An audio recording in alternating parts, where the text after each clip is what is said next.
Bonjour les amis. Alors aujourd'hui, on va voir un petit peu comment utiliser notre fichier X-Ressources, si on dispose d'un fichier X-Ressources. On peut toujours le créer, même s'il n'existe pas, hein. Donc on peut dire que voilà, vous venez d'installer votre système, il est un peu brut de décoffrage, pas très beau, les polices ne vous conviennent pas. Donc on va voir un petit peu comment tout ça fonctionne. D'abord, le fichier X-Ressources, il est, on va dire, chargeable uniquement si vous utilisez Xorg. Donc si vous utilisez Wayland, il faudra passer par d'autres chemins. Je ne peux pas vous aider sur ce point parce que j'utilise pas Wayland. Donc là, on va être sur une machine virtuelle et donc avec un bureau BSPWM, et on va voir comment paramétrer tout ça. En attendant, on peut toujours se rendre sur le wiki d'Arch Linux, qui est une source de connaissances assez importante, même si vous n'utilisez pas Arch, hein. Donc là, on est sur la page de X-Ressources, et entre autres, qu'est-ce que va permettre de faire ces fichiers? Eh bien, en fait, de configurer les préférences du terminal, mettre les paramètres du DPI pour les fontes, d'accord, changer le thème du curseur ou du X-Screensaver, le thème, configurer certaines applications comme UXVT que j'utilise, c'est un terminal assez ancestral ou même externe qui, à mon avis, même si vous ne les utilisez pas, c'est bien de les avoir sur votre système parce que bien souvent, par exemple, BSPWM, lui, USSHKD, il cherche Xterm ou UXVT, hein. Ou alors, il faut d'abord changer, comme on a vu dans la dernière vidéo sur Arch Linux GUI, bah, vous changez le nom du terminal dans le fichier avant de lancer votre session, sinon vous ne pourrez pas ouvrir le terminal s'il n'est pas installé. Alors, pour cela, bah, il faut installer le paquet Xorg XRDB. Normalement, il doit être installé, ben, ça doit être une dépendance de l'IDM si vous utilisez l'IDM par exemple. Mais si vous faites votre desktop vous-même, il faudra l'installer. Alors, voilà. Donc si vous utilisez l'IDM, GDM, SDDM, LXDM, tout ça, normalement il doit être sourcé au démarrage, si il existe. Sinon, si vous utilisez Xiniterc, comme moi, eh bien il faudra le sourcer dans votre Xiniterc avec cette commande. Donc si le fichier X-Ressources existe, eh bien on lance la commande xrdb merge X-Ressources. Mais on peut mettre load ici à la place de merge. Merge, ça veut dire que en fait on va, s'il y a déjà des paramètres et que vous en ajoutez d'autres, eh bien ils vont pas écraser les anciens, etc. Donc ils vont être coexistants avec les anciens. Alors, on peut aussi aller sur le Wikipédia pour X-Ressources, hein, où là vous avez aussi certaines indications. Alors, on va aller sur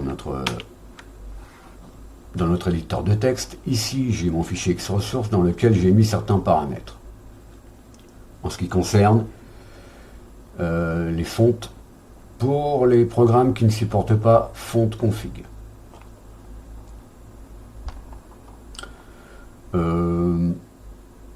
Donc, là, j'ai rechargé mon X-Ressources parce que j'ai enlevé tous les paramètres qui me permettent d'avoir le terminal comme ceci par exemple, hein, avec telle police, tel fond, tel foreground, etc.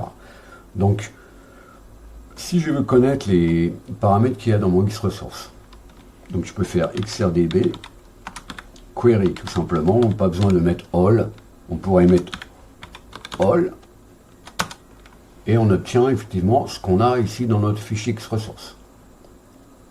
Ok. Mais là, il n'y a pas de couleur de définie, ni de police particulière. Donc si j'ouvre un terminal, il est blanc. La police est petite, voilà. Là, en l'occurrence, c'est externe. Pareil pour URXVT. Voilà. URXVT, c'est pareil. Il est blanc, c'est pas très lisible. Et on a une scroll bar sur le côté. Bon, tout ça, c'est pas Jojo. Hein, c'est à l'ancienne. Mais, en fait, ils sont très très configurables. Peut-être même plus que certains terminaux modernes. Donc ce qu'on peut faire, en fait, c'est ajouter des paramètres à ce fichier Xresource. Par exemple, on peut ajouter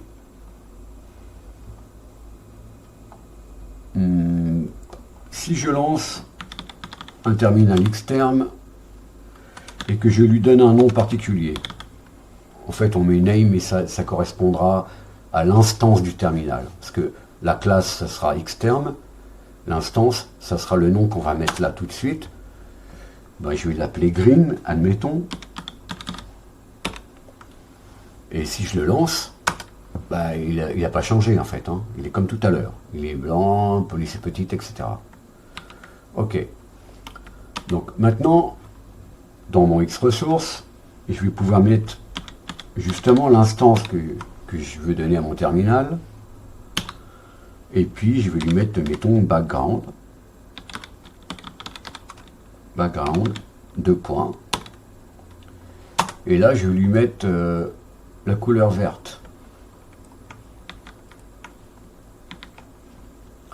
Ok, donc j'enregistre mon fichier et je relance ma commande pour ressourcer mon fichier, parce que maintenant il a changé.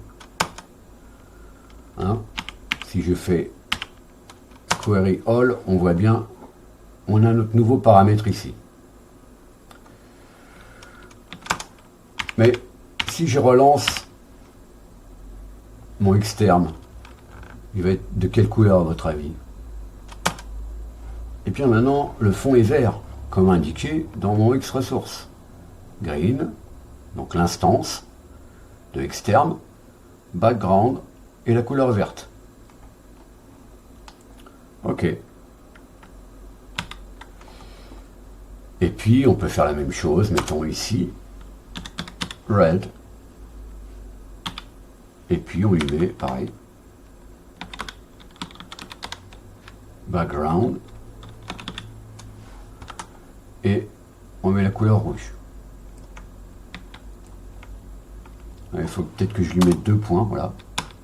C'est ce qui voilà, il faut pratiquer vraiment avec cette syntaxe, hein, sinon ça ne fonctionnera pas. Donc je peux toujours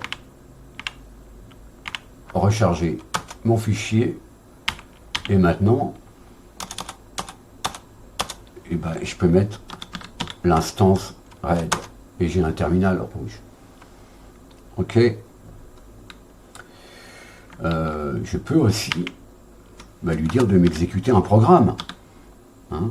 Mettons, je veux htop. J'aurai un htop au rouge.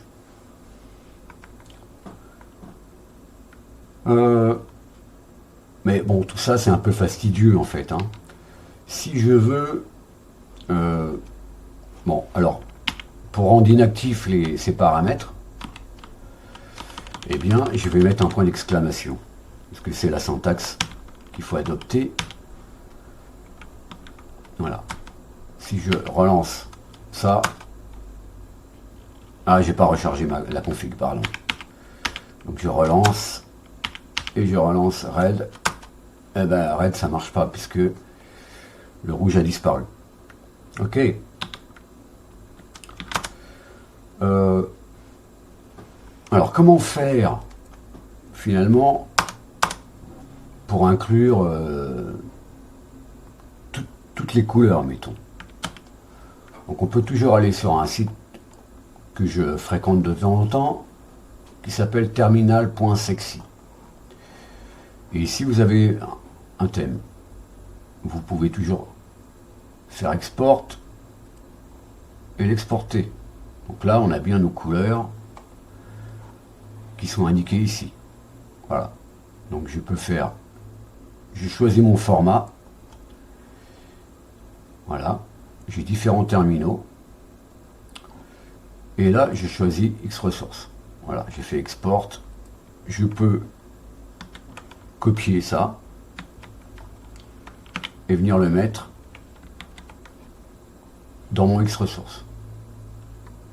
Donc j'enregistre et je recharge ma config. Et maintenant, si je lance un terminal, il aura les couleurs indiquées ici. Si je lance Htop, il a donc les couleurs définies ici. Mais j'ai toujours pas une police correcte, etc. Parce qu'on voit c'est très petit. Donc, ok. Alors, on peut importer des fichiers externes à X-Resource.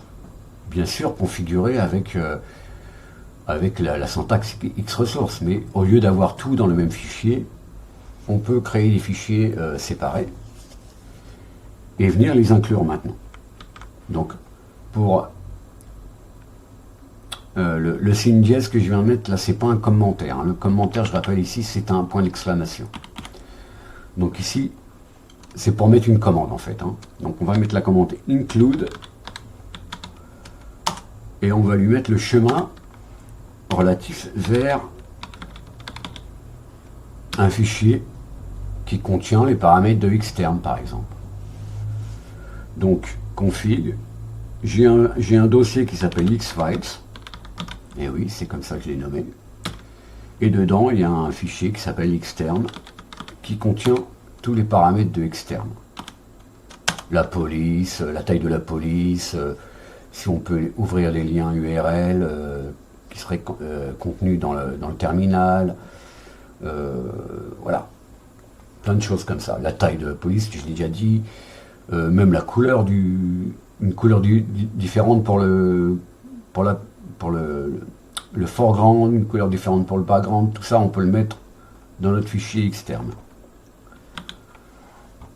Donc mon fichier Xterm se trouve dans config, j'ai dit Xfiles Xterm. Et ici, voilà, j'ai mis certains paramètres. Toujours avec la même syntaxe. Hein. Ça, c'est une syntaxe particulière pour X-Resource. Les commentaires, tout ça, c'est la même chose. Ok. Donc, maintenant, je peux recharger mon fichier X-Resource. Quand il y a une erreur, normalement, vous avez une sortie dans le terminal qui vous dit telle erreur, tel machin. Donc, je peux relancer mon Xterm. Maintenant, on voit bien qu'il a bien les couleurs qu'on a définies ici, mais qu'il est allé aussi chercher les paramètres dans un fichier externe. Donc on voit bien, on a une police lisible, voilà, c'est parfait. Donc ça, on peut faire la même chose. Par exemple, si vous avez un terminal qui s'appelle URXVT, qui est pareil, lui, un terminal ancestral très configurable et qui a aussi un avantage de pouvoir se lancer en mode démon, ce qui va permettre de partager les ressources avec tous ces enfants, on va dire, puisqu'on pourra ouvrir plusieurs fenêtres URXVT qui partageront les ressources du démon. Donc si je lance un terminal URXVT, bah lui maintenant, on voit qu'il a bien le fond, mais il n'a pas... il y a toujours le scroll bar, il y a toujours... voilà. Pourquoi? Bah, c'est peut-être que j'ai pas relancé... pardon. J'ai pas ressourcé mon fichier. Donc, voilà. Je le ressource et je lance mon terminal.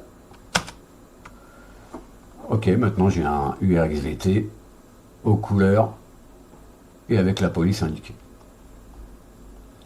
Si je fais... si je lance une application URXVT, voilà, j'ai un URXVT avec les couleurs qui sont définies ici, etc. Donc bah, dans ce principe-là, on peut aussi importer d'autres choses. On peut importer d'autres fichiers qui se trouveraient dans Xfiles, par exemple. Voilà, ici on voit que j'ai un dossier de thème et j'ai un fichier colors. Donc ça, je vais en avoir besoin si je veux pouvoir utiliser le thème. D'accord? Et j'ai un fichier menu, ce qui va me permettre de coloriser en fait soit Rofi, soit des menus. Donc, ben, je vais venir les inclure maintenant. On va faire la même chose. Donc je vais prendre ceci que j'avais mis de côté et je vais venir les coller ici. Ok. Donc, ce fichier colors, il correspond en fait... Je vais faire mes menus, voilà. Là, c'est ce qu'on pourrait mettre dans notre X ressource. Et ici, c'est les valeurs. Hein, on voit bien comment c'est fichu. On a une ressource et sa valeur. Ok. Et par contre, cette valeur, ben, en fait, je vais m'en servir maintenant comme variable. Donc je vais fermer ça, fermer ça.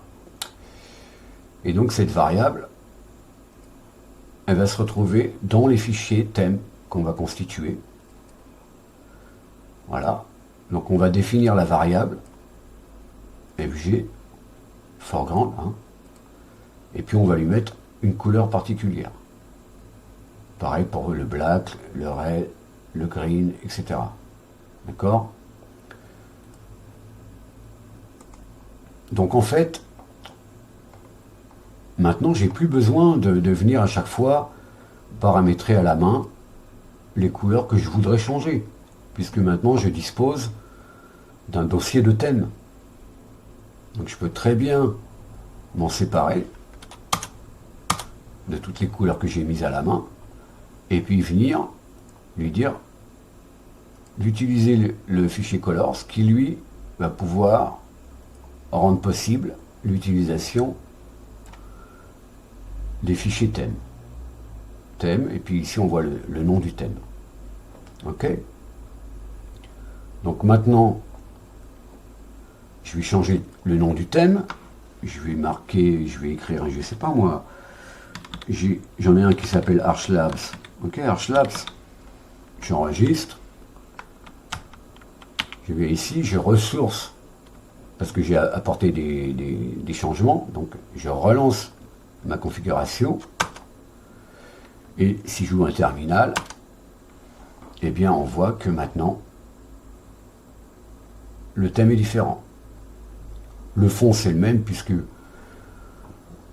voilà, je ne vais pas utiliser 50 backgrounds en fait. Hein, je veux qu'il soit un petit peu cohérent ou pas trop éloigné d'un thème GTK ou d'une application GTK. Par exemple ici, dans Genie, on voit que le fond, bah, c'est le même. D'accord? Par contre, maintenant, on voit qu'on n'est plus dans la couleur de base, de départ. On voit que ça a changé, puisque maintenant, on utilise un autre thème.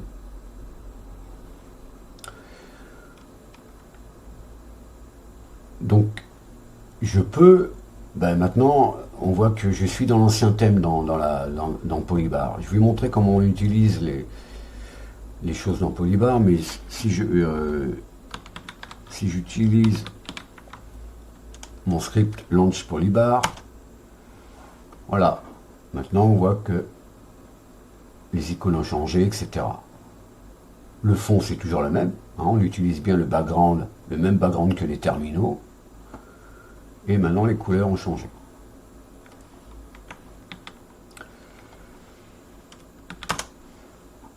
Alors, pour configurer Polybar, donc ça je vais le fermer, celui-ci aussi, ça je vais le fermer, j'en ai plus besoin. Voilà, dans votre config Polybar, si vous utilisez Polybar évidemment, on a la possibilité d'utiliser la commande XRDB. Et donc XRDB, on lui dit d'aller chercher le background, ça va correspondre à ma variable background ici dans ma config Polybar. Et puis ici on lui met ou pas une couleur par défaut au cas où le fichier Xresource n'existerait pas, hein, au cas où cette commande renverrait une erreur. Donc on a ici des couleurs par défaut. Voilà, j'ai créé une section spéciale que j'ai appelée Xresource. Et maintenant, dans mes modules, je peux rappeler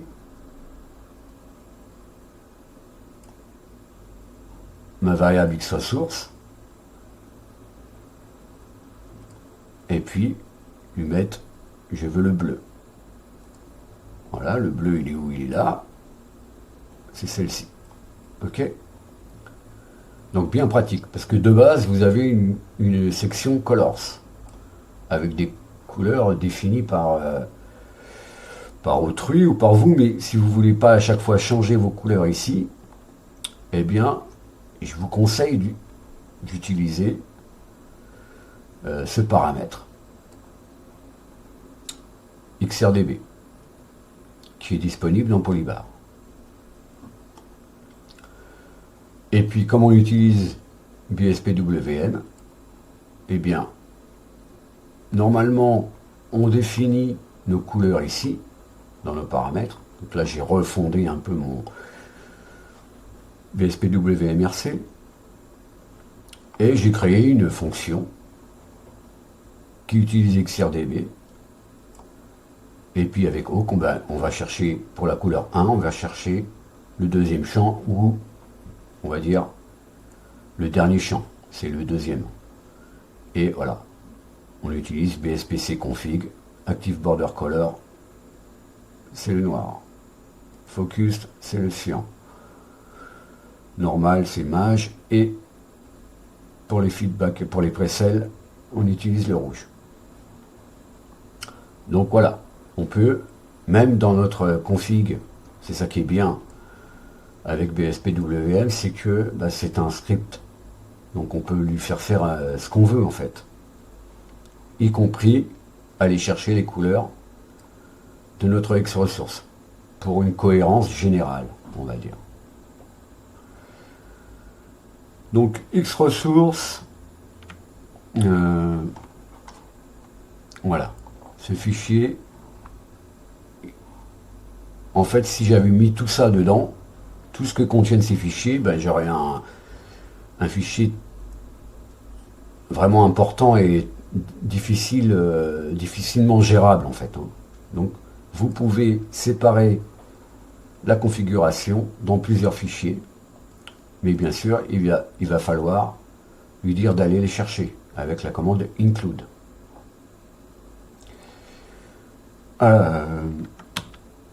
Donc, les liens, je les mettrai dans la description, hein, pour Terminal Sexy, et puis UXVT, Xterm.